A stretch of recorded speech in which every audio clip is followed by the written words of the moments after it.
Circle लिखो और उस पे सोचो, सर्कल कैसा होता है, सोचते रहना। ये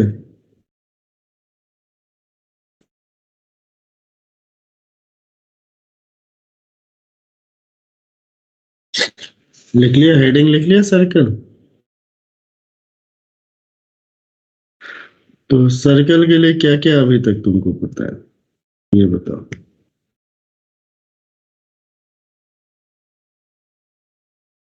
कॉम्प्लेक्स नंबर में सर्कल का सिचुएशन क्या होता था, जल्दी से बोलो।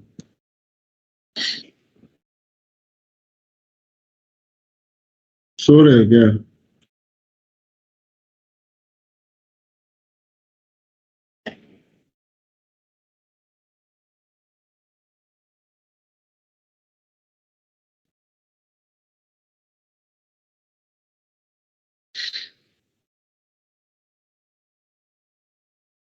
लो,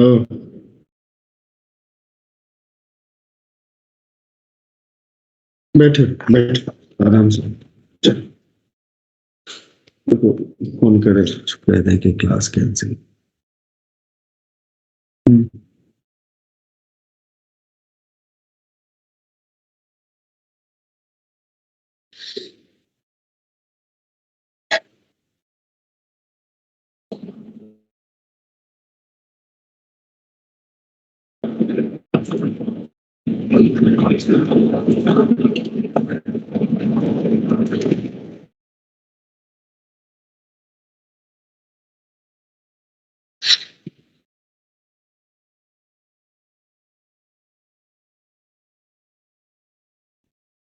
हो गया।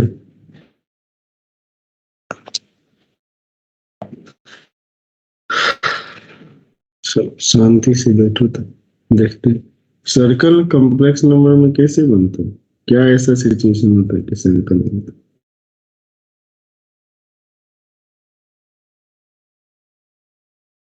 बहुत बढ़िया बैठे हो बेटा। अगर किसी पॉइंट का मॉडुलस फिक्स्ड रहे और उसका आर्गुमेंट चेंज हुए तो फिर सर्कल बनेगा आर्गन प्लेन में। एक बार सब लोग वीडियो ऑन कर लेना जिसका नेटवर्क सही नहीं है, जिसका नेटवर्क सही हो वीडियो ऑन कर लो। इधर वाइज एक सेकंड रुको, कॉलिंग कर ही लेते हैं लोग दो पेरेंट्स को। चलो वीडियो ऑन कर लो, क्योंकि आप लोग पढ़ते लिखते तो हो नहीं, तो वीडियो ऑन करो क्योंकि सिलेबस द एंड की तरफ चल रहा है ना। अब तो बस अगले दिन से उड़ा देंगे।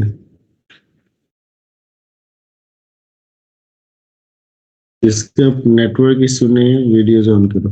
जिसने ऑन नहीं किया है इसका मतलब उसको नेटवर्क इशू है, मैं कॉल करके पेरेंट से वेरीफाई कर लेता हूँ।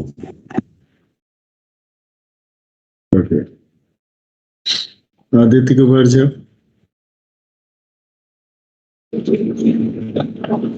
बस 5 मिनट के टाइम लेंगे। Aditya Kumar Jha, Devansh Singh, Dhruv Kumar, let give me 1 minute.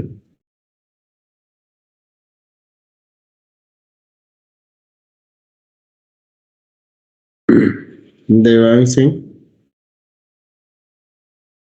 Devansh Singh,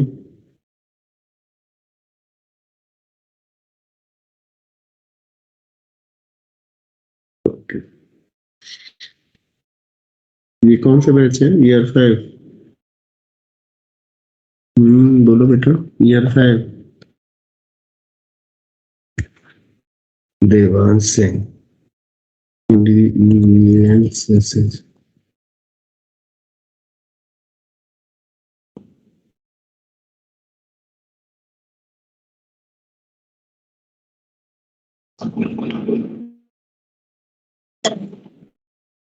Dipesh Kumar, video on करो।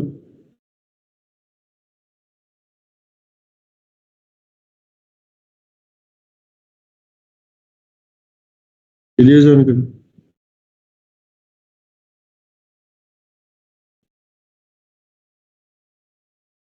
देवांश सिंह किसी और बैच से आया है क्या?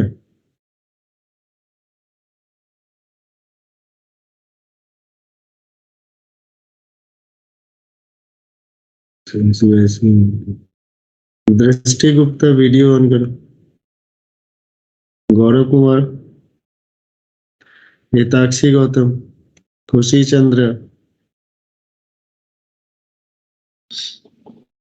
मानस कौन है? मानस है? हाँ।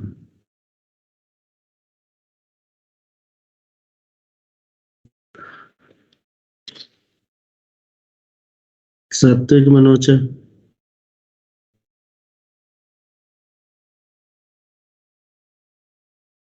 तनिष ने ऑन कर ली।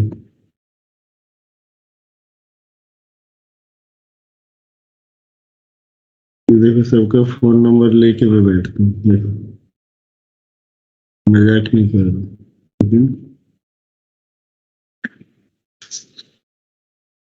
ठीक है, जल्दी से बताओ कि कैसे कैसे राइज होगा।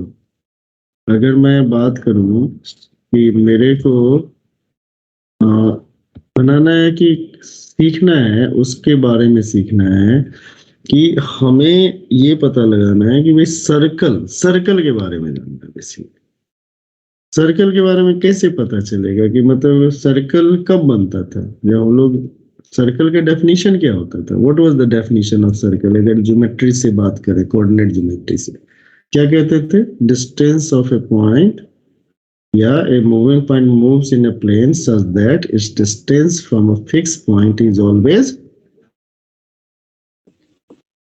कांस्टेंट। अभी मैं ही बोलूं? बोलो जल्दी जल्दी बोलो।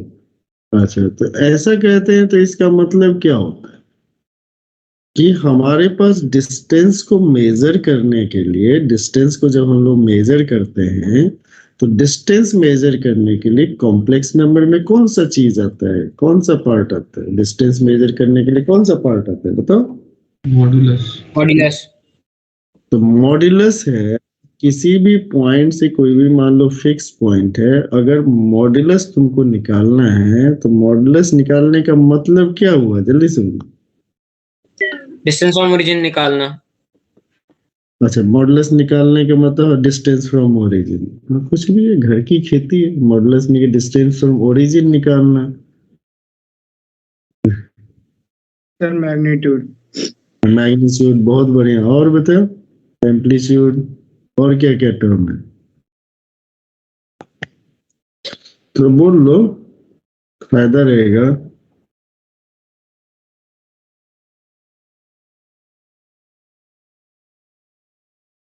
बोल लो भाई, क्या होता है डिस्टेंस? Distance from origin. और तो कहीं से डिस्टेंस तो निकल ही नहीं सकता हमेशा। वो डिस्टेंस जो होता है वो खाली ओरिजिन, दो पॉइंट के बीच में डिस्टेंस। हाँ, तो मतलब क्या होता है? सर्कल का डेफिनेशन क्या है? सर्कल का डेफिनेशन फिर से बोलो, क्या था डेफिनेशन सर्कल का? हाँ, क्या है definition? Circle is a point whose modulus from the fixed point is always constant and its theta and its argument changes. Circle का डेफिनेशन था, कौन पढ़ाया था ये? सर्कल का नहीं, कॉम्प्लेक्स नंबर के हिसाब से था सर्कल का डेफिनेशन। सर्कल का डेफिनेशन था। Circle is a मतलब collection of points which are situated at the equidistant from a fixed point. सो के उठते हो आके बक बक बक बक, क्या पूछा है मैंने? नाम क्या है तुम्हारा? ताजमहल, एफिल टावर हूं मैं sir. What is the definition of the circle? तो इसमें क्या क्या जरूरत पड़ेगी? What do you want? क्या क्या जरूरत पड़ेगी? सर्कल का डेफिनेशन बताओ। बताओ भाई संस्कार, सर्कल का डेफिनेशन।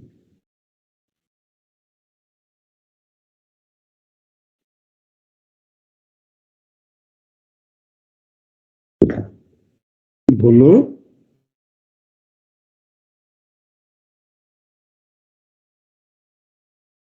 अरे एकदम नहीं, निकालो। वो तुम लोगों के पास है वो कोनिक वाला सर्कल का डेफिनेशन, कोनिक वाला टारगेट निकालो, वहां से सर्कल का डेफिनेशन पढ़ो तो एक बार जल्दी से निकालो। बुक लेके आओ, बैठो, निकालो।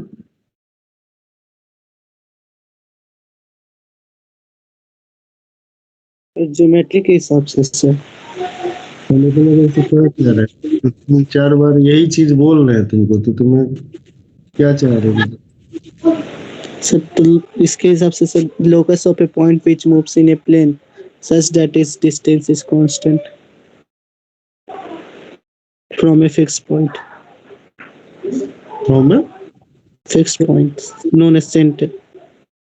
हाँ, तो from a fix point is known as centre. तो इसका मतलब क्या हुआ कि अगर इस चीज सर को मतलब कैसे इसको थोड़ा सा एनालाइज करना, मुझे समझाने की कोशिश करना कि सर इसका मतलब ये है, समझाओ ना। अमित, सर क्या सर? समझाओ इसका मतलब क्या हुआ। सर एक फिक्स्ड पॉइंट है सर। पॉइंट लेंगे कहाँ पे लेंगे fix point? Plane sir sir plane में लेंगे, हाँ सर प्लेन में। और एक पॉइंट ऐसा रहेगा ना। One by one. हेलो ठीक है, रुक जाओ, वन बाय वन छोटी छोटी बातें करना, एक साथ सब बोल देगा तो फिर गड़बड़ हो जाएगा ना। तो क्या करना है, एक पॉइंट फिक्स लेना है प्लेन में। फिक्स पॉइंट ले लिया, तो फिक्स पॉइंट मैंने ले लिया जेड नॉट। दूसरा पॉइंट जो होगा पी, वो क्या करेगा, इस प्लेन में मूव करेगा। तो दैट जो पॉइंट पी लेंगे उसको हमने क्या ले लिया, जेड से। तुम्हें मालूम है ना कि जेड जो होता है complex number represents a point in a plane. कह रहा है ये डिस्टेंस जो है वो किसके इक्वल है, आर के इक्वल है। अगर ये इस तरह से मूव करेगा तो क्या है कि ये जो डिस्टेंस है, मान लो एपी डिस्टेंस, क्या है कि एपी किसके इक्वल है, एपी किसके इक्वल है, आर के इक्वल है। कॉम्प्लेक्स नंबर में दो पॉइंट के बीच का डिस्टेंस मेजर करने का क्या तरीका है, mod Z minus Z not किसके इक्वल हो गया, आर के इक्वल। तो ये किसका रिप्रेजेंटेशन होगी, ये किसको रिप्रेजेंट कर रहा है, सर्कल। तो इतने देर से जो कर रहे थे ना, तो हमें क्या है ना कि आप लोग ऐसे पढ़ने लगे हो कॉम्प्लेक्स नंबर को, इस तरह से करने लगे कि ऐसा फील हो रहा है कि हम अलग चीज पढ़ रहे हैं, ज्योमेट्री एकदम से दूसरी डायमेंशन का, तीसरी दुनिया का पढ़ रहे हैं। ऐसा नहीं है ना, डेफिनेशन तो वहीं से आएगा ना, इसमें कोई कोई बदलाव है। अब क्या करना है कि इसको हमें मैनिपुलेट करना है। कैसे मैनिपुलेट करेंगे, तो इसको सिंप्लीफाई करने के, तो मॉडुलस वाला जो है, तो मॉडुलस वाला का मैनिपुलेशन हमें शुरू करना। ओके, तो ये समझ में आया कि डेफिनेशन से, तो डेफिनेशन ऑफ सर्कल अभी भी वही है, लिख लो। The locus of a point moves in a plane such that its distance from a fixed point is always constant. The fixed point is known as center and fixed distance is known as radius. लिखो 50 बार लिखो, फिर भूल जाना।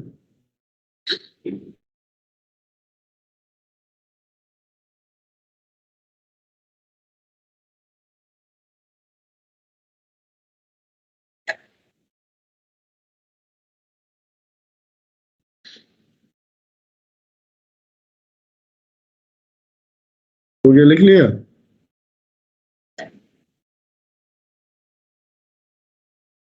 लिख लिया भाई?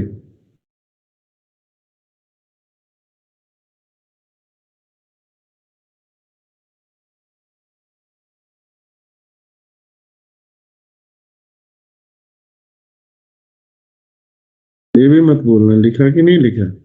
Yes sir लिख लिया। लिख लिया सर। अब इसका मैनिपुलेशन करना है। तो इसका मैनिपुलेशन क्या करना है कि इसको हम क्या करेंगे, स्क्वायर कर देंगे। Mod Z minus Z naught का square is equal to R. अब कॉम्प्लेक्स नंबर में मॉड जेड स्क्वायर क्या होता है, जेड जेड बार होता है। Yes sir. इसके बाद इसको सिंप्लीफाई करके बताओ, Z minus Z naught into क्या हो गया, जेड माइनस जेड नोट पे बार है is equal to R square. Calculation बताओ इसको, डू द कैलकुलेशन, करो कैलकुलेशन करो।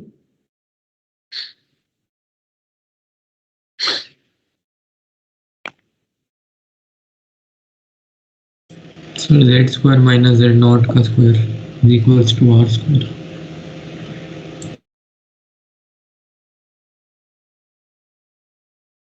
तो आंख खोल के करो, क्या कह रहा है, जेड माइनस जेड नोट का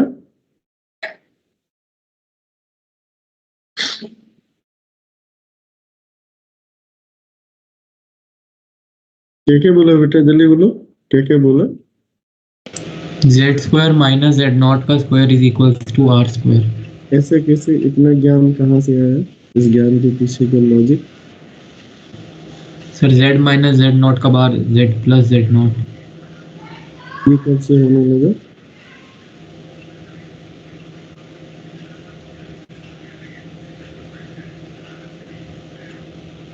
बिना मतलब के ना आगे चीजें बता रहे हैं।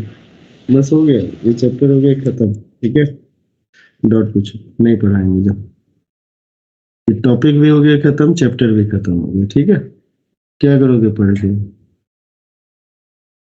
क्या करोगे पढ़ के? पढ़ लेके तो आते नहीं। मतलब Z1 + Z2 या Z1 - Z2 पे बार होता है Z1 + Z1, Z1 + Z2। गुस्सा ही दिलाते हो बस। सर मैं बताऊं क्या आ रहा है? हम्म हम्म सर ये आ रहा है z इंटू जेड, नहीं जेड मॉड्यूलस ऑफ जेड का square plus modulus of Z naught का square minus Z bar Z naught minus Z naught bar into Z is equal to R square.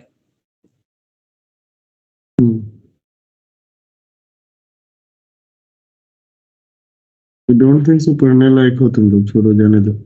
Dot पूछो, छोड़ो, रहने दो, रहने दो, छोड़ो। क्या करोगे पढ़ के? सिलेबस में नहीं है, मतलब बोर्ड में नहीं। छोड़ो, हटो, फालतू पढ़ा के क्या फायदा ना? फालतू अपना सर दर्द लेने से या तुम्हारा सर दर्द, तुमको तो पढ़ना है 2 + 3 आयोटा, तो बस हो गया, वो खत्म हो चुका है। लिखो, अगला हेडिंग लिखो, 3 डायमेंशनल ज्योमेट्री। शुरू करो, छोटी छोटी बातें से खत्म करो। संस्कार कहाँ गया? नए क्लास में है।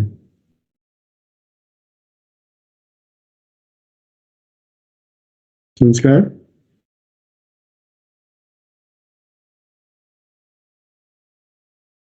क्यों अपना सर दर्द करवाए? सामने होते 2-3 थप्पड़ लगाते हैं। क्यों अपना दिमाग खराब किया? मजाक चल रहा है सब कुछ? जब बोलना मत, कुछ चुपचाप छापते जाओ। कुछ नहीं, कोई डाउट नहीं है, एकदम चुपचाप बैठे रहना।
सर दर्द कर रहा था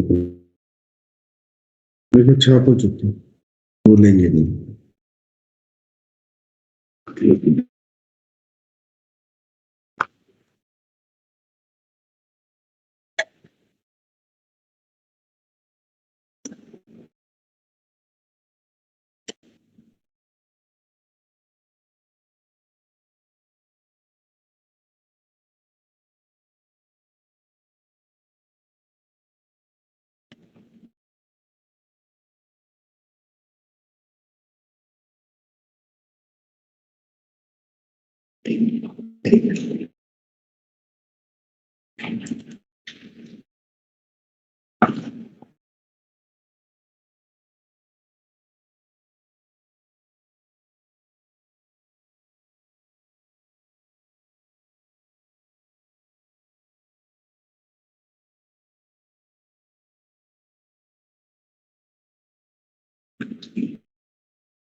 चलो डॉट बताओ हो गया चैप्टर खत्म हो गया पढ़ के आना जितना पढ़ाया उतना याद करके ना फिर आगे बताएंगे फालतू दिमाग ना खराब करना तो बताओ डॉट क्या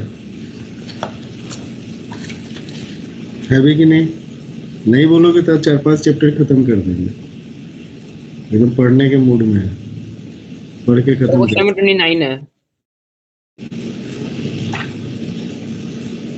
क्वेश्चन नंबर बोलते जाओ बस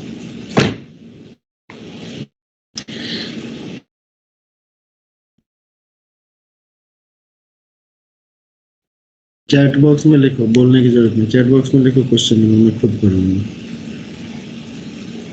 देखो लिखो लिखो जल्दी से जल्दी से 5 मिनट का टाइम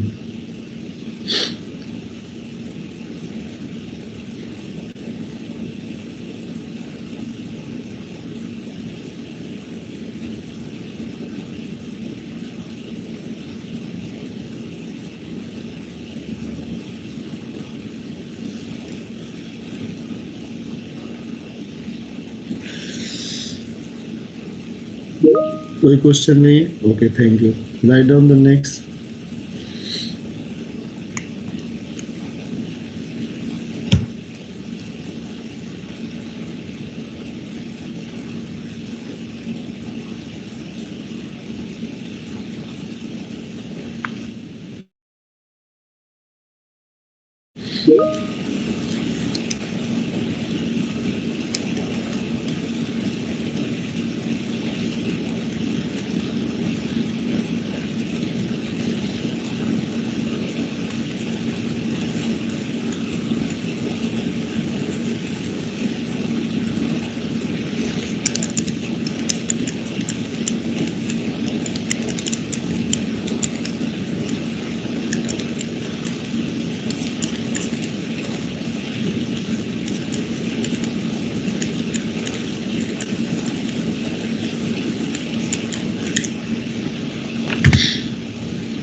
ये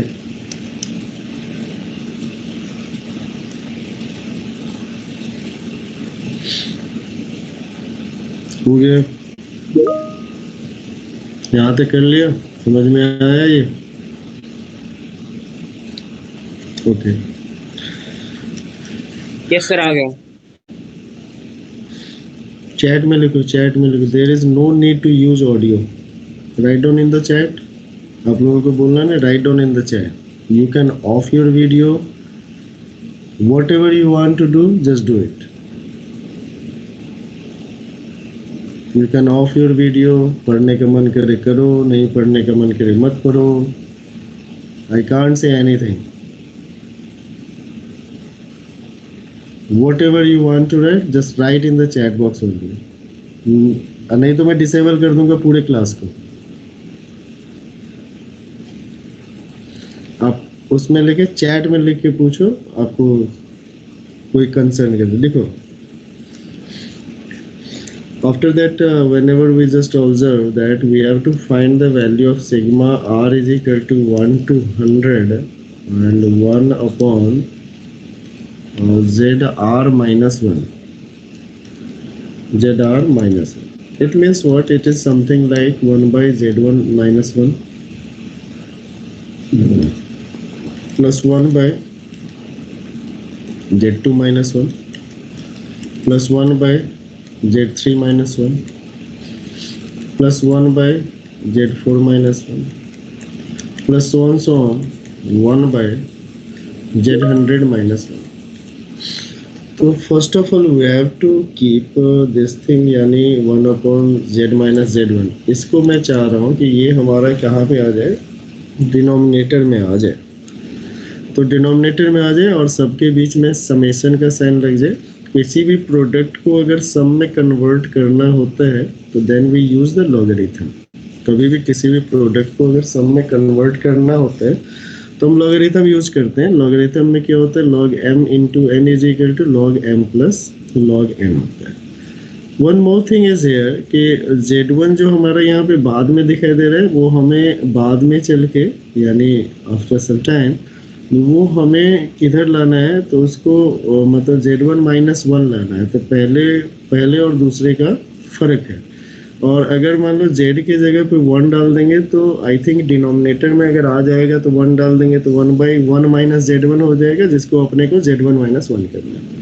तो obviously this can be also because here is 100 terms and we take 100 times minus. अगर सब में से कॉमन ले लेंगे, 100 times माइनस कॉमन लेने से इसकी सेहत पे कोई भी फर्क नहीं पड़ेगा. This will remain same, remain positive. I am talking about the sign of these things. तो they will remain positive. Now this is the hint for this. This is not the part of solution. ये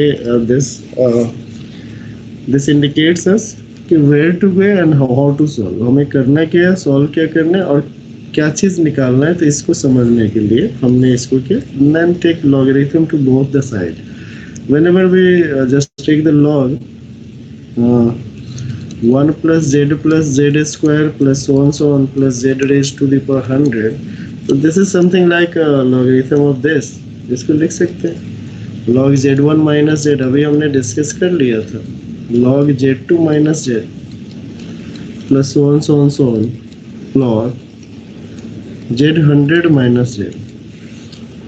again ठीक है, ये तो हमारा addition sign आ गया, जिस sign of addition की हम लोग बात कर रहे थे वो साइन ऑफ एडिशन हमारा आ गया।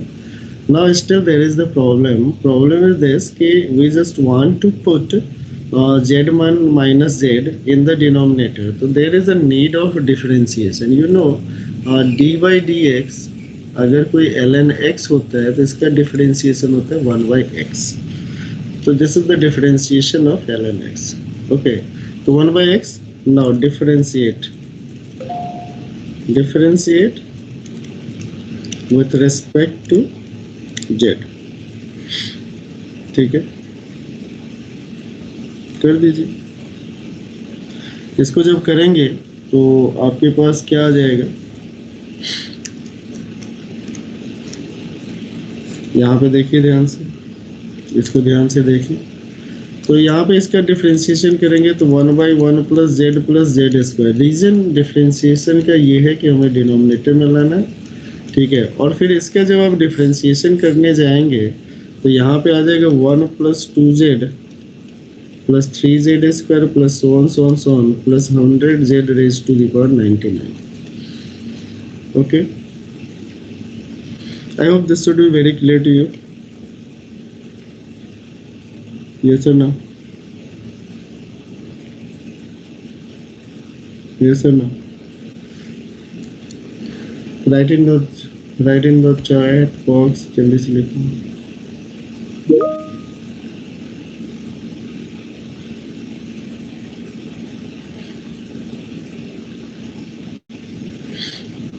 कुछ नहीं आता है क्या? वेरी गुड सत्यम, वो तो मुझे लग भी रहा। 1 अपॉन क्या हो गया यहाँ पे z1 minus z plus 1 upon क्या हो गया z2 minus z plus 1 upon क्या हो गया z3 माइनस z, इसको कर ले, प्लस 1 अपॉन क्या हो गया बेटा z100 माइनस z, ठीक है, ओके। लेकिन इसके साथ सबके साथ जो आएगा, जब आप इस देखिए ये इसमें कौन सा रूल लगता है, चेन रूल लगता है। जैसे d log ln fx upon dx अगर निकालना होता है तो इसको ऐसे लिखते हैं d ln fx upon dfx लेंगे इंटू dfx अपॉन dx लेंगे, तो पहले का क्या हो जाएगा 1 by ln मतलब 1 by fx हो जाएगा, और फिर यहाँ पे f डैश है। तो अगर जैसे d by dx अगर हम करते हैं 1 by z1 माइनस z करते हैं तो d by dz z के रिस्पेक्ट में करते हैं, तो इट मीन्स व्हाट, इसके केस में हो गया कि ln है, क्या कहते हैं d by dz ln z1 minus z। अगर मैं इसको कर रहा हूँ तो यहाँ पे d ln z1 minus z upon यहाँ पे क्या लिखेंगे d z1 माइनस z और इनटू हो जाएगा d z1 minus z upon dz। इसका क्या हो जाएगा ये पार्ट, लेकिन इसका पार्ट क्या होगा -1, तो माइनस यहाँ पे सब में से कॉमन है,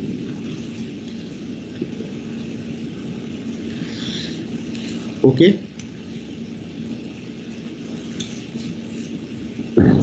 तो ये हो गया डिफरेंशिएशन वाला पार्ट। अब जो है इसके बाद, क्योंकि अब आपका ये कंपेटेबल हो गया, अब z इज इक्वल टू 1 रख दीजिए। z इज इक्वल टू 1 रखेंगे तो आपको सारे वैल्यूज अपने आप दिख जाएंगे। राइट हैंड साइड में जो आपको वैल्यूज चाहिए वो वैल्यूज दिख जाएगा। यहाँ पे आप देखेंगे कि इसका जो सम होएगा, यहाँ पे सम z इज इक्वल टू जब 1 रखेंगे तो यहाँ पे आपका जो भी है, मान लीजिए इसका वैल्यू मान लीजिए p है, तो minus p is equal to आपके पास हो गया 1 प्लस 2 प्लस 3, क्योंकि z का वैल्यू 1 है, प्लस 100 अपॉन 1 प्लस 1 कितने टाइम्स है, 100 टाइम्स है, तो this can be written as 101 times है। 101 इसका सम होता है 100 इंटू 101 डिवाइडेड बाई 2 इंटू क्या हो गया 101, तो ये दोनों कैंसिल हो गए, is equal to 50 minus p is equal to 50, तो इसका मतलब p is equal to -50 and this is the question number 29। And another question written in the chat box is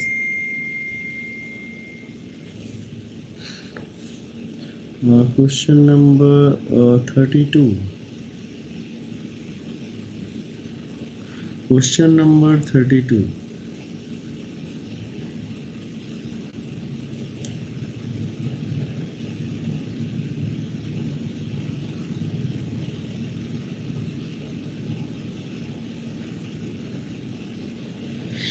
Question number 32. It is something lengthy question. We will just try it. If you understand, please write down. In the last step, you just put the value. यहाँ पे लिख देंगे put z is equal to 1. z का value 1 रख दीजिए. 1 रखने पहले उसके 1 plus 2 into 1 plus 3 into 1 square कर लीजिए. ऐसे लिख लीजिए 1 plus 1 plus 1 square ऐसे लिख लीजिए.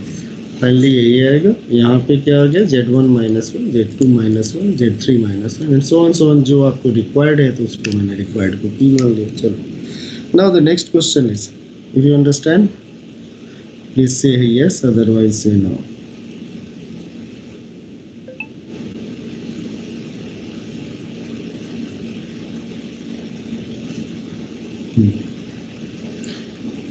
अच्छा है ना, आप लोगों की मुराद पूरी हो गई ना, बोलना ही नहीं आज. मत बैठो आराम से. अच्छा, और यहाँ पे हमारे पास है Z1. Question number 32. I think मेरे पास दो 29 एंड 32 ये दो क्वेश्चन है और कुछ चैट में तो नहीं है. ठीक है, ये जैसे ही खत्म होगा हम लोग नेक्स्ट चैप्टर स्टार्ट करें, शुरू करते हैं पढ़ना. यहाँ से बातचीत करके कोई फायदा है? ओके, क्वेश्चन नंबर 32 को जब हम लोग देखते हैं तो Z1 इज इक्वल टू हमारे पास है 5 plus iota and Z2 is equal to 2 minus 4 iota. Z भी एक complex number such that argument of Z minus Z1 upon Z2 minus Z1 is equal to Z2 minus Z is equal to pi by 2. तो obvious है कि इस चीज को जब आप देखते हैं 5/2 है तो इट मीन्स कि दिस इज प्योरली इमेजिनरी है ना.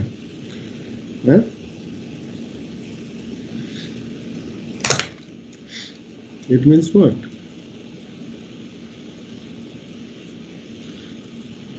If the argument of this is equal to 5/2 तो पहली बात है ये तो या तो क्या होगा, सेमी सर्कल होगा, और ये वाला क्वांटिटी क्या हो जाएगा, प्योरली इमेजिनरी. ठीक है, अब यहाँ पे देखिए कि हमारे पास हो गया कि ये सेमी सर्कल बन रहा है, तो जहाँ पे ये क्या हो गया Z1 हो गया और ये क्या हो गया Z2 हो गया, और ऐसे करके सेमी सर्कल बन रहा है. यहाँ पे क्या है, Z है. सेमी सर्कल बन रहा है तो हमें ये कह रहा है कि Z का किससे डिस्टेंस क्या होगा. ठीक है, तो Z1 हमारे पास क्या है, तो Z1 इज इक्वल टू है 5 plus iota. Z2 is equal to 2 minus 4 iota. Whenever we are talking about the midpoint, क्योंकि ये जो हो जाएगा इसका सेंटर हो जाएगा, ये इसका डायमीटर है, बिकॉज दिस एंगल इज कितना डिग्री है बेटा, 90 डिग्री. इसका मतलब इसका सेंटर है 7/2 माइनस 3/2 आयोटा. जब मैं इसको देखता हूँ ये हो गया Z0, यानी Z0 इज द सेंटर. तो हमने देखा हर एक ऑप्शन में यही है. इसका मतलब हमें सीधा फंडामेंटली ये पूछ रहा है कि बता दो भैया इसका रेडियस क्या होगा, है ना. रेडियस क्या होगा, क्योंकि इस का कहता है Z माइनस Z0 का डिस्टेंस पूछ रहा है किसके इक्वल. सारे क्वेश्चन में वही दिख रहा है. 7 प्लस रूट 3/2 आयोटा को बाद में देखेंगे. अच्छा, तो 7 माइनस रूट 3 मतलब 7 माइनस 3/2 आयोटा, जब इसकी हम बात करेंगे तो यानी रेडियस निकालेंगे तो इस दोनों का डिस्टेंस कितना हो गया, 5 माइनस 2 का स्क्वायर मतलब 3 स्क्वायर, 1 माइनस माइनस 4 प्लस क्या हो गया 5 स्क्वायर. तो this is equal to root under 25 plus 4 is equal to क्या हो गया, 24. 5 plus 9 is equal to root 34.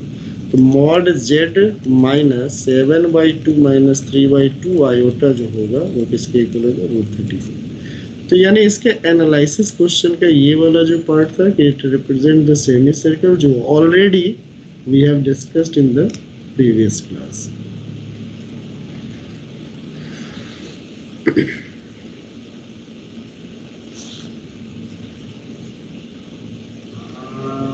First write down everything in the chat box. जितने क्वेश्चन है सारे चैट बॉक्स में एक बार लिख दो, कोई जरूरत नहीं पूछेंगे जो कैसे किया, लिख दो, क्यों परेशान, लिख दो, मैं सॉल्व कर दूँ।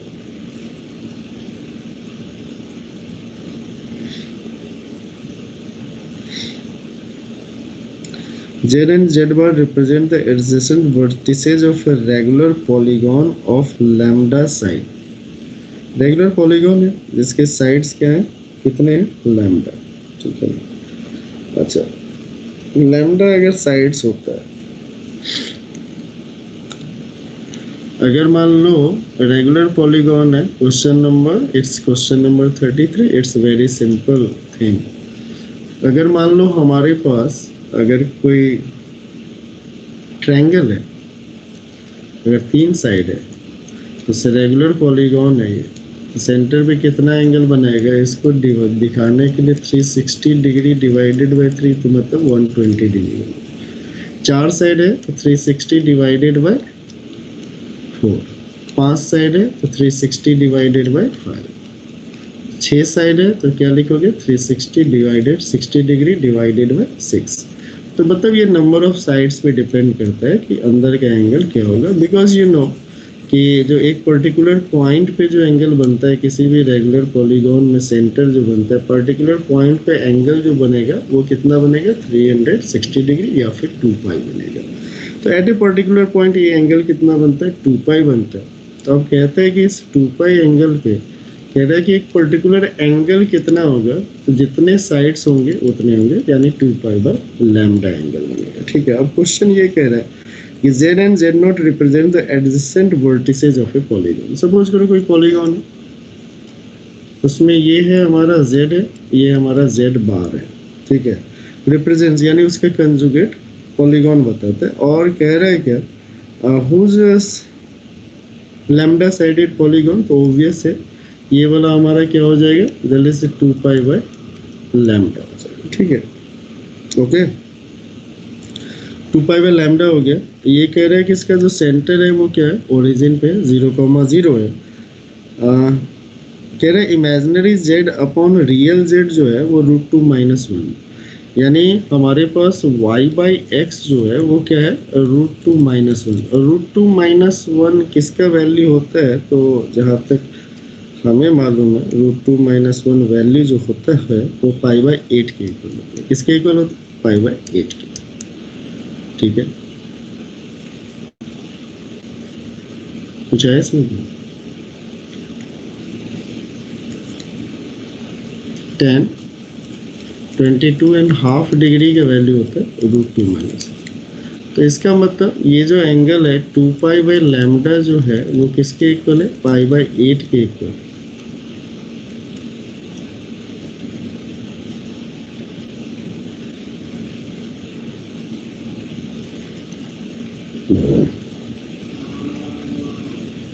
तो ऑब्वियस है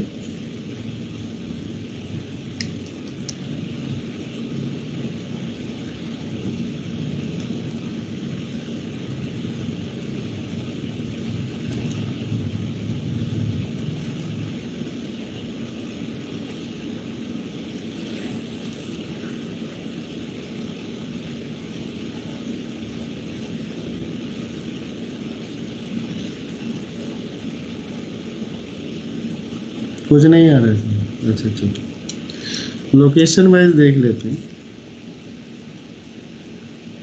this is the origin 0,0, there is a point Z। ठीक है, उसी का जो होगा कंजुगेट जो होता है, this is the mirrored image, already पहले हम बता चुके हैं। ओके, तो यहाँ पे हमारे पास दिया हुआ है imaginary part of Z upon real part of Z जो है वो हमारे पास क्या हो गया, y/x। y/x is equal to √2 - 1 भी। तो y/x मतलब ये yx हो गया, ये tan theta is equal to हो गया, tan theta is equal to y/x। तो थीटा इज इक्वल टू कितना हो गया, थीटा इज इक्वल टू अगर मैं बात करूँगा तो तो tan theta is equal to हमारे पास √2 - 1 और this is the value of 22.5 degree, that is theta is equal to हो गया π/8। ये एंगल हमारे पास है, ये एंगल हमारे पास हो गया π/8, तो ये भी एंगल हमारे पास क्या है बेटा π/8। ये पूरा एंगल हमारे पास कितना हो गया π/4। तो यानी ये एंगल जो है कंपेयर करो तो 2π/λ इज इक्वल टू क्या है π/4 है। इसको कंपेयर कर दो, 2 से मल्टीप्लाई कर लो तो क्या होगा 2π/λ is equal to 2π/8, that implies λ is equal to. Okay, the next question is, if you understand it, say yes, otherwise say no. Again, we will think another method to find it. So you have to memorize it. If anybody have any problem in finding the tan 22.5 degree, so just say theta is equal to 22.5 degree, then you got 2 theta is equal to 45 degree. Then tan 45 degree is equal to 2 tan theta by 2 upon क्या हो गया 1 minus tan square theta by 2, and make the quadratic equation 1 minus tan square theta by 2 is equal to 2 tan theta by 2. Make the quadratic equation and find the value of tan theta. You will get tan theta by 2. You will get the value of tan theta by 2. If you are using theta and 2 theta, there is no need to write theta by 2. This is simply theta. Okay.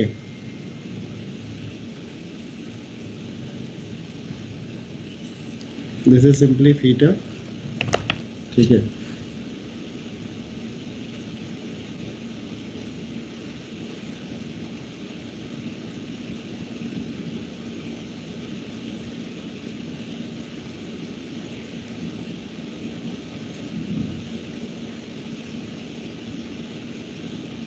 ठीक है, और next question, उससे value निकल जाएगी।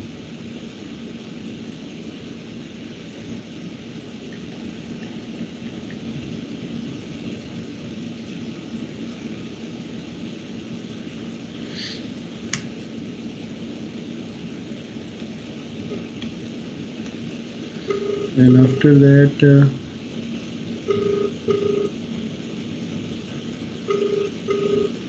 question number 33 I have discussed for। हाँ sir, join कर लिया class आपने? मैं कर रहा हूँ सर, 4:30 तक इन्होंने क्लास लगाया था। मुझे मैसेज ड्रॉप कर दो। अरे तो क्लास उधर का क्लास छोड़ देना ना, 4:30 तक कैसे लगा? छोड़ दिया सर, 2 मिनट पहले छोड़ दिया सर, ज्वाइन ही कर।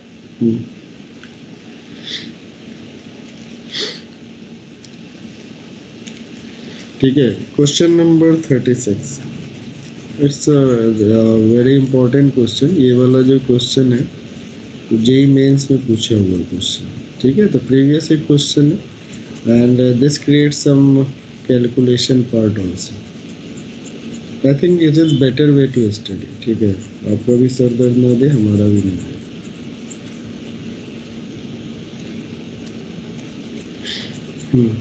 यू कैन यूज ऑडियो ना, समझ में आ रहा है?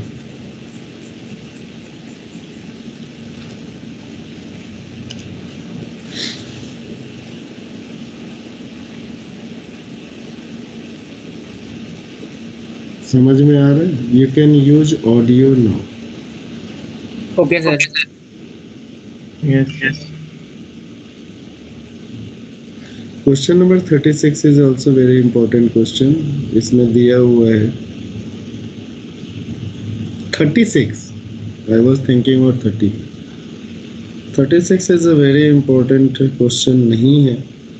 Alpha denotes the 20/20th root of unity. Okay, alpha 20/20th root of unity है। Then the other roots are, मतलब रूट्स आर, अगर मैं बात करूं तो 1 होगा, अल्फा होगा, अल्फा स्क्वायर होगा, अल्फा क्यूब होगा, so on alpha raise to the power 2020 होगा कि 2019 होगा?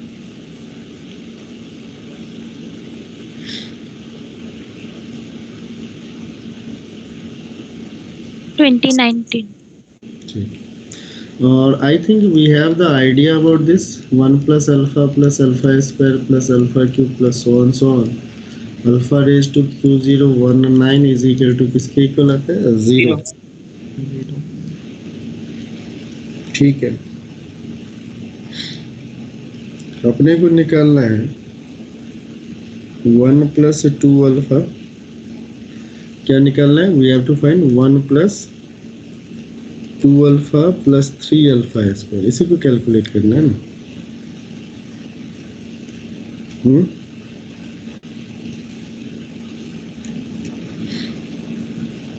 अप टू कितने टर्म्स निकालने हैं बेटा? Up to 20।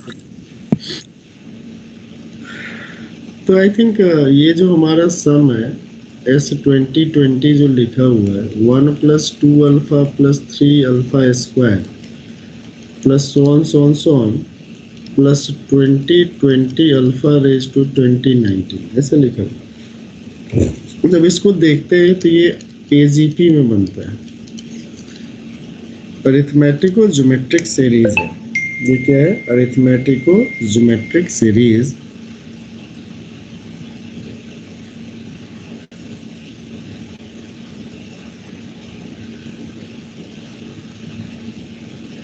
Arithmetical geometric series को सॉल्व करने के लिए हम क्या करते हैं?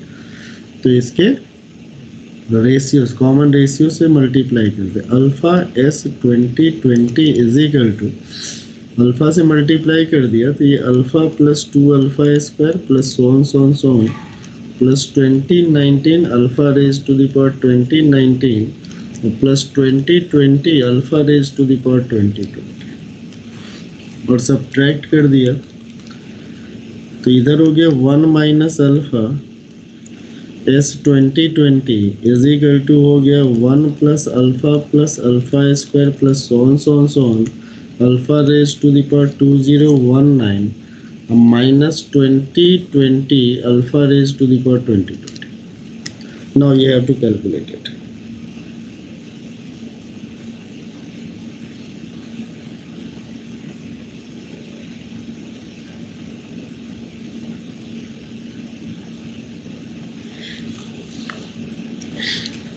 इसका सम जीपी के सम से निकालेंगे। 1 minus alpha S2020 is equal to 1 into alpha raise to the power 2020 minus 1 upon alpha minus 1 minus 2020 alpha raise to the power 2020। ये वाला जो वैल्यू होगा alpha raise to the power 2021 के equal होगा, because ये 2020th root है। केवल ये लिख के घबरा रहा है। तो पहला वाला पार्ट किसके इक्वल हो गया? 0 के इक्वल हो गया। S2020 जो हो गया minus 2020 alpha raise to the power 2020, इसका वैल्यू 1 के इक्वल होता है अपॉन 1 माइनस अल्फा। तो इसका मतलब 2020 अपॉन क्या हो गया? Alpha minus. And the next question is,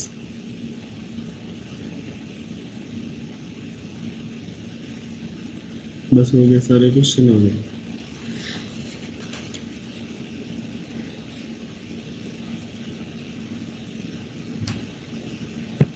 sir JEE में कौन सा वाला क्वेश्चन आया था? उसी में से कोई एक आया था। प्रीवियस ईयर का बुकलेट खरीद लो, दिख जाएगा। कुछ चीजें किताब भी खरीद लेनी चाहिए। ठीक है, और कोई डाउट है तो पूछो।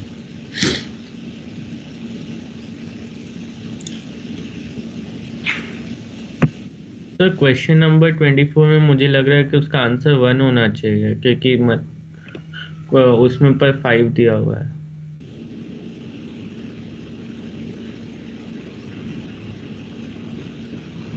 ऐसे क्यों ले रहे हो?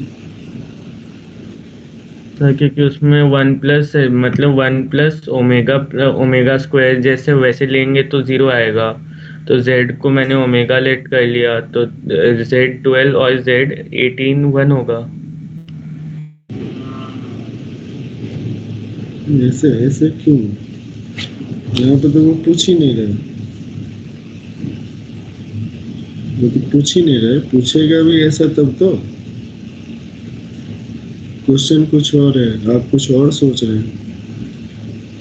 किसने कहा ओमेगा इसको सेटिस्फाई कर रहा है? ओमेगा सेटिस्फाई कर रहा है। इक्वेशन का सॉल्यूशन क्या होगा? Omega, omega may be the one of the possibility. ये जो लिखा हुआ है z raise to the power 18 minus 1 लिखा हुआ है, क्योंकि आपको जीपी का सम तो आता नहीं होगा। 1 plus z square plus z raise to the power 17। ये क्या हो गया? Z raise to the power 18 minus 1 upon z minus 1 is equal to 0। तो z raise to the power 18 minus 1 is equal to, तो यानी इसके जो सॉल्यूशन निकलेंगे ना 18th रूट ऑफ यूनिटी, ठीक है। और इसका दूसरा वाला जो है वो z raise to the power 12 minus 1 is equal to 0। ये क्या मिलेगा? 12th रूट ऑफ यूनिटी मिलेगा, ठीक है। क्या मिलेगा? 12th root of unity. तो ये हमारा 18th रूट ऑफ यूनिटी, ये 12th रूट ऑफ यूनिटी। इसमें कितने कॉमन आएंगे उसको कैलकुलेट करें। तो पहले का पावर क्या हो जाएगा? पहले क्या लिखते हैं? E raise to the power iota 2 pi by 18, फिर क्या हो जाएगा? 4 पाई बाई 18, फिर क्या हो जाएगा? 6 पाई बाई 18, फिर क्या हो जाएगा? 8 पाई बाई 18। इधर क्या हो गया? E raise to the power iota 2 pi by 12, 2 pi by 12 मतलब कितना हो गया? पाई बाई 6, ठीक है। फिर क्या हो गया? 4 पाई बाई 12 मतलब कितना हो गया? Pi by 3। तो देखिए ये दोनों सेम ही लिखा हुआ है, लिखा हुआ है ना। यस तो ऐसे करके 4 पाई आ जाएगा, 8 पाई आ जाएगा और 12 पाई आ जाएगा। 8 पाई बाई 12 एंड 12 पाई बाई 12, ये तीन ऐसे करके चेक कर लीजिए। चल ठीक है। ठीक है। सर हम्म, सर क्वेश्चन नंबर 25 में हम डायरेक्टली नहीं बता सकते कि वो 4 होगा। हाँ बता दीजिए 4 होगा, मतलब उसके नहीं सर, मतलब 4 उसकी पावर है तो 0 1 2 और 3 उसमें इतने n-1 रूट्स होता है। क्या मतलब क्या बकवास कर रहे हो? क्या बकवास कर रहे हो? किसमें होता है पॉलिनोमियल इक्वेशन? ये तुमको पॉलिनोमियल इक्वेशन दिखाई दे रहा है? नहीं सर, वो रूट्स में लिखवाया था nth रूट ऑफ यूनिटी में। क्या nth रूट ऑफ यूनिटी में? क्या दोनों थे उधर? कहाँ यूनिटी तुमको दिखाई दे रहा है? श्रेया किसको किससे जोड़ रहे हो? nth root of unity root under 1 होता है। यहाँ पे क्या लिखा हुआ है?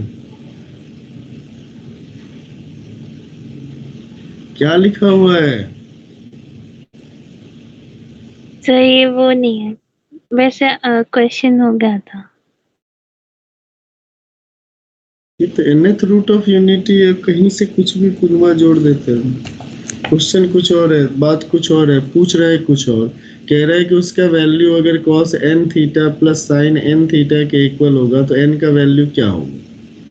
तो ये तो कह रहा है लेफ्ट हैंड साइड सिंप्लीफाई करो, राइट हैंड साइड से कंपेयर करो। nth रूट ऑफ यूनिटी कहाँ से निकालने के लिए कह रहे हैं इसमें? क्वेश्चन पढ़ते ही नहीं हो, कुछ भी शुरू हो जाते हैं। हो गया?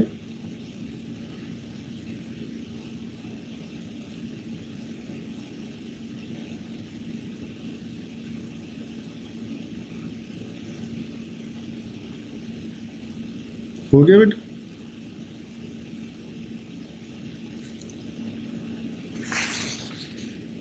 क्वेश्चन नंबर 37 से 45 कर लीजिएगा होमवर्क करके, ये डॉट पूछ लीजिएगा। उसके साथ 37 to 45 और सेक्शन है 1 to 9, सेक्शन मतलब level 2 section A.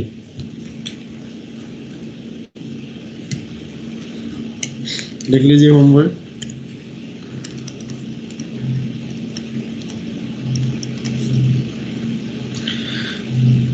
Complex part 2,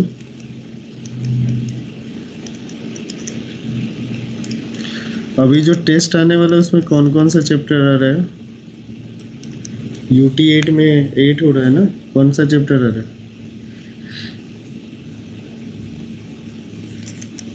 मालूम है?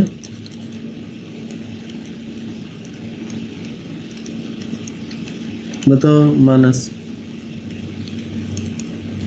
सर 3D आ रहा था एक तो, और सर उसमें प्रोबेबिलिटी और मैथमेटिकल रीजनिंग और डेरिवेटिव्स लिखो है। ये UT8 में आ रहा है सारा? Yes sir. सारा आ रहा है? Yes sir. फिर भेजो तो। भेज रहा हूँ सर। फिर भेज दो UT8 का सिलेबस। तो फिर जाके इसका टेस्ट नवंबर में 8 नवंबर को कब 9 नवंबर को कब था?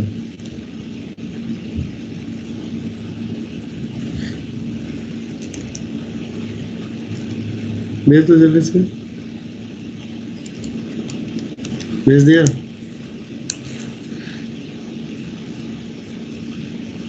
भेज दिया सर। वहाँ पे चैट में है? तो मुझे पर्सनली भेज दिया चैट में। चैट में भेजा।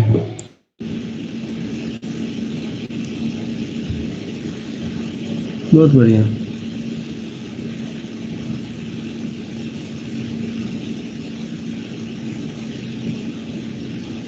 ये है 28 जनवरी का, 27-28 जनवरी का है ना?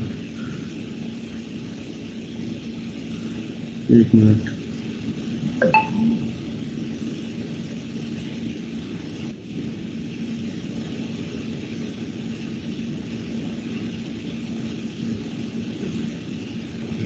ठीक है, उतने ही देर के सिलेबस है। ठीक है, तो इसमें आ रहा है 3D ज्योमेट्री, डेरिवेटिव, प्रोबेबिलिटी और मैथमेटिकल रीजनिंग। ओके, चलो करके आना, फिर पढ़ के आओ। सर कब क्या होगी? सर वो एक्चुअली वो आपने एक फॉर्म लिखवाई थी ना, e raised to power iota 2k पाई वाली, मैं उससे उसको रिलेट कर रही थी। ये कब यूज करते हैं? जहाँ पे आपने लिखवाया था k belongs to integer और k की वैल्यू n-1 तक वेरी करती थी। वो तो nth रूट ऑफ यूनिटी निकालते थे, 1 को e raised to the power iota 2k पाई लिखते हैं। ठीक है, e raised to the power iota 2k पाई लिखते हैं। ये डिमैबर्स थ्योरम का क्वेश्चन है। ओके, यहाँ पे लेफ्ट हैंड साइड डिराइव करना है, मतलब मैं सिंप्लीफाई करना है, राइट हैंड साइड सिंप्लीफाई करना है और कंपेयर करना है। ओके यस सर, इसमें कंपेयर। Okay sir. लिखो, अगला हेडिंग डालो, 3D ज्योमेट्री शुरू कर दें। लिखो 3 डायमेंशनल ज्योमेट्री।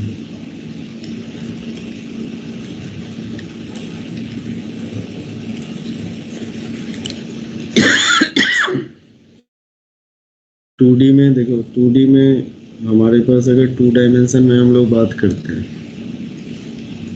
इधर मैं 2D की बात करूं, 2 डायमेंशन, दूसरी तरफ हमारा हो गया, ये हो गया 3 डायमेंशन। इसकी जब हम बात करें, देखो 2D में क्या होता है, ये होता है फर्स्ट क्वाड्रेंट, ये हो गया सेकेंड क्वाड्रेंट, ये हो गया थर्ड, ये हो गया फोर्थ। फर्स्ट क्वाड्रेंट में एक्स और वाई कोऑर्डिनेट दोनों पॉजिटिव, सेकेंड में क्या होता है x coordinate negative, y coordinate positive, third में क्या होता है both is negative, and fourth quadrant में एक्स पॉजिटिव वाई नेगेटिव। जैसे 3 डायमेंशन में 2 डायमेंशन क्वाड्रेंट होता है, तो यानी आप इस प्लेन पे देख रहे हो कि मतलब 4 पार्ट में डिवाइड होता है। तो जब 3 डायमेंशन मतलब तीसरा डायमेंशन, यानी वहाँ पे जेड एक्सिस जब इंसर्ट कर देते हैं, तो यहाँ पे किस में कन्वर्ट हो जाता है, यहाँ पे क्या वर्ड यूज होता है, ऑक्टेंट। जैसे आपने कहा दोनों पॉजिटिव होगा, फर्स्ट क्वाड्रेंट में होगा, तो ऑक्टेंट जो होता है, ऑक्टेंट फर्स्ट ऑक्टेंट, ध्यान से देखिएगा, फर्स्ट ऑक्टेंट उसको कहते हैं जहाँ पे एक्स कोऑर्डिनेट भी पॉजिटिव, वाई भी पॉजिटिव और जेड भी पॉजिटिव। सेकेंड ऑक्टेंट उसको कहते हैं, जब हम बात करेंगे सेकेंड ऑक्टेंट उसको कहते हैं जहाँ पे x negative, y positive and z भी पॉजिटिव। थर्ड ऑक्टेंट हम उसको कहते हैं जहाँ पे x negative, y negative, z positive. और फोर्थ ऑक्टेंट हम उसको कहते हैं जहाँ पे x पॉजिटिव, y नेगेटिव और z पॉजिटिव। फर्स्ट ऑक्टेंट के अपोजिट में बनता है फिफ्थ ऑक्टेंट। फिफ्थ जो बनता है वहाँ पे x पॉजिटिव, y पॉजिटिव और z जो होता है नेगेटिव। सिक्स्थ ऑक्टेंट की बात करेंगे तो x नेगेटिव, y पॉजिटिव और z नेगेटिव होता है। सेवेंथ ऑक्टेंट की बात करते हैं तो सेवेंथ में आपके पास x नेगेटिव, y नेगेटिव और z भी नेगेटिव होता है। एट्थ ऑक्टेंट की बात करते हैं तो यहाँ पे x पॉजिटिव, y नेगेटिव और z नेगेटिव। ये ऑक्टेंट हो गया। इसको आप इमेजिन कर सकते हो कि आप यूँ सोचो कि ये मान लो, देखो ध्यान से, ये मान लो इस तरह से अगर आपको दिख रहा है तो ये ऐसे प्लेन है तो नीचे की तरफ है तो 4 ऊपर की तरफ बनेगा, first, second, third, fourth octant बनेगा और 4 उसी के अपोजिट में नीचे बनेगा। यानी फर्स्ट के अपोजिट में क्या बनेगा? Fifth octant. सेकंड के अपोजिट में क्या बनेगा? Sixth octant. थर्ड के अपोजिट में क्या बनना है? Seventh octant. और फोर्थ के अपोजिट में एट्थ ऑक्टेंट। यहाँ पे एक्सिस का इक्वेशन लिखा जाता था 2D में, इसको लिखते थे y इज इक्वल टू 0, इसको x इज इक्वल टू 0। इसमें एक्सिस का इक्वेशन हम लोग क्या लिखेंगे? x एक्सिस का इक्वेशन लिखेंगे y इज इक्वल टू 0 और z इज इक्वल टू 0, दोनों 0 होना चाहिए। y एक्सिस का इक्वेशन हम कैसे लिखेंगे? y एक्सिस का इक्वेशन लिखा जाएगा x is equal to 0 and z is equal to 0। z axis का इक्वेशन जो लिखा जाएगा वो लिखा जाएगा x is equal to 0, y is equal to 0। Okay, ये 3 डायमेंशनल ज्योमेट्री के बेसिक कंसेप्ट हो गए। बेसिक इसमें भी क्या होता है, तो इसको हम जनरली ऐसे रिप्रेजेंट करते हैं। ये 3D लेते हैं, यहाँ पे ये हो गया x, ये हो गया y एक्सिस, ये हो गया z एक्सिस। ठीक है, in the next class onward we will discuss about it. ठीक है, नेक्स्ट क्लास ऑनवर्ड डिस्कस करेंगे, अभी आप डिस्कस नहीं करेंगे क्योंकि आज एकदम दिमाग खराब है तो डिस्कस नहीं करेंगे। आप थोड़ा पढ़ के आओ, ठीक है ना? मुंह बंद करके बैठ जाओगे ना तो फिर हम भी मुंह बंद करके पढ़ा देंगे। सिलेबस हो गया, ये जितने चैप्टर है 1-1 घंटे का चैप्टर है, 1 घंटे का चैप्टर है बस। हर चैप्टर 1 घंटे से आधा घंटा, 45 मिनट। कौन कौन सा चैप्टर का नाम है भाई, बोलो? Probability, statistics. प्रोबेबिलिटी 20 मिनट का है, 3 डायमेंशनल ज्योमेट्री आधा घंटा का है, डेरिवेटिव आधा घंटा का है, मैथमेटिकल रीजनिंग है ही नहीं चैप्टर, खुद ही पढ़ने का है। ठीक है ना? मिलते हैं अगले क्लास में। सर दर्द करवा दिया है तुमने। मिलते हैं अगले क्लास। ठीक है, bye bye. Thank you sir.